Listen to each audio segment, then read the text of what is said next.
কি আরো একটা দুটো অঙ্ক করে নেব। বৃত্তের ক্ষেত্রফল অর্থাৎ এই বৃত্তটার ভিতরে কতটুকু জায়গা আছে, স্পেস আছে, হ্যাঁ, সেটা বের করার জন্য অবশ্যই আমার পাই এর মান এর ভূমিকা আছে। আর সাথে সাথে ব্যাসার্ধ তো জানতেই হবে। অর্থাৎ আমাদের ব্যাস যদি 10 হয় তাহলে ব্যাসার্ধ কত? ব্যাসার্ধ হচ্ছে r সমান 5, অর্থাৎ ব্যাসার্ধকে আমরা r বলি। আর হচ্ছে বৃত্তের ক্ষেত্রফল নির্ণয়ের সূত্র হচ্ছে পাই r স্কয়ার।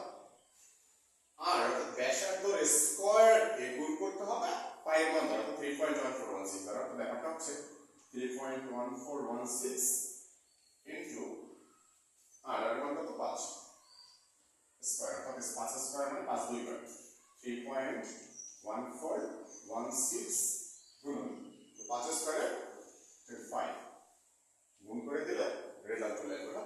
বৃত্তের ক্ষেত্রফল নির্ণয়ের জন্য আমাদের কি লাগবে?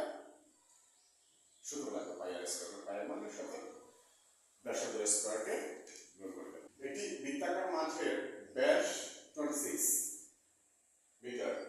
মাঠকে ঘিরে 2 মিটার প্রশস্ত রাস্তা আছে। রাস্তার ক্ষেত্রফল নির্ণয় করতে হবে। অর্থাৎ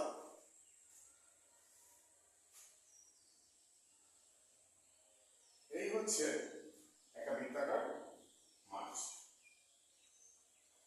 এইটার ঘিরা একটা রাস্তা আছে এরকম।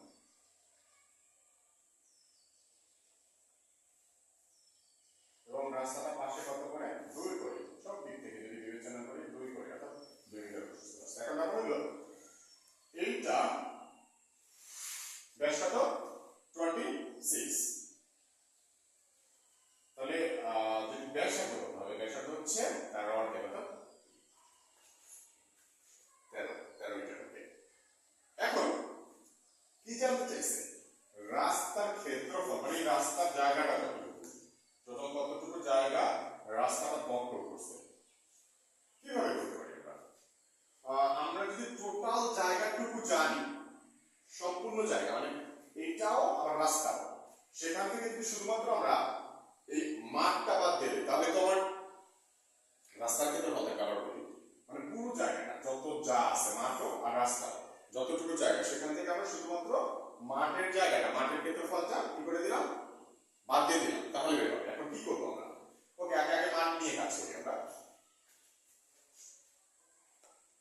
মাঠের ব্যাসার্ধ, ব্যাস আছে জায়গা কমের জন্য ডাইরেক্ট ব্যাসার্ধে চলে যাচ্ছি। ব্যাসার্ধ r সমান 30। তাহলে মাঠের ক্ষেত্রফল কত হবে? মাঠের ক্ষেত্রফল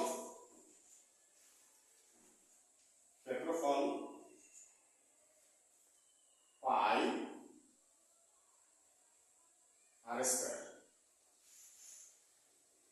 পাই মান হচ্ছে কত?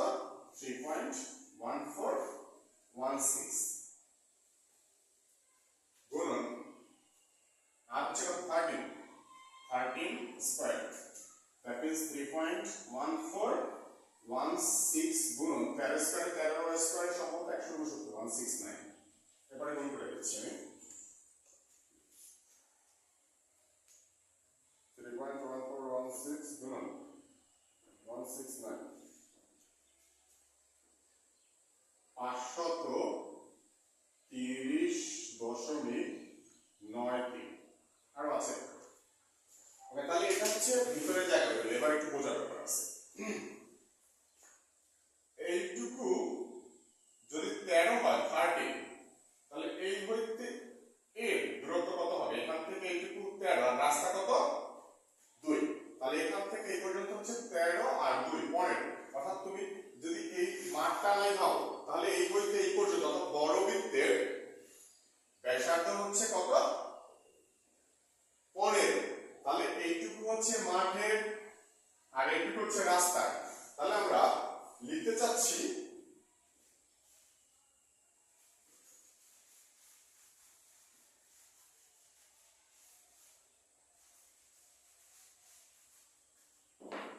রাস্তা সহ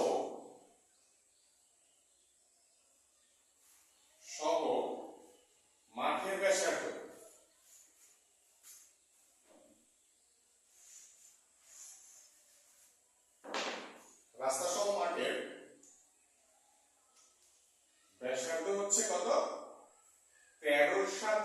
ছিল মাঠের, আর রাস্তা কতটুকু চারটা 2, 13 আর 2 15, অর্থাৎ পুরোটাকে একটা বৃত্ত বিবেচনা করি তাহলে তার ব্যাসার্ধ হচ্ছে 15।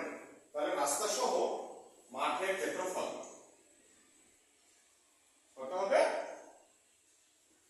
পাই আর স্কয়ার। তবে এই জায়গায় আর এর মান 13 না, এর কত মান 15, কারণ এটা এই থেকে এই পর্যন্ত 15 এর উপর স্কয়ার হয়ে গেল, অর্থাৎ 3.1416 গুণন 15 স্কয়ার সম্ভবত 225, গুণ করে নিচ্ছি 225 গুণন 3.1416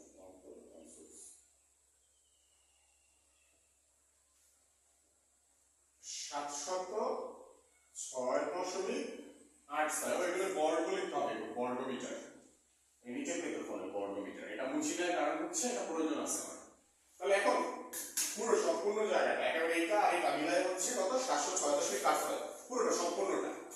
আর এটা হচ্ছে এই যে 530.93, এটা হচ্ছে শুধুমাত্র মাঠের জায়গা। তাহলে পুরো জায়গা থেকে যদি মাঠ বাদ দিয়ে দেয় তাহলে কি থাকে রাস্তা থাকে। তাহলে রাস্তার ক্ষেত্রফল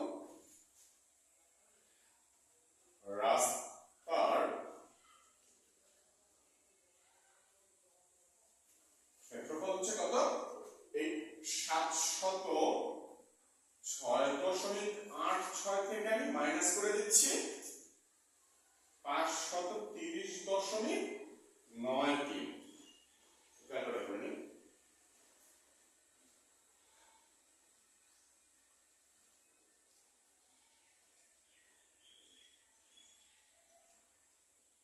অর্থাৎ 175.93 বর্গমিটার হচ্ছে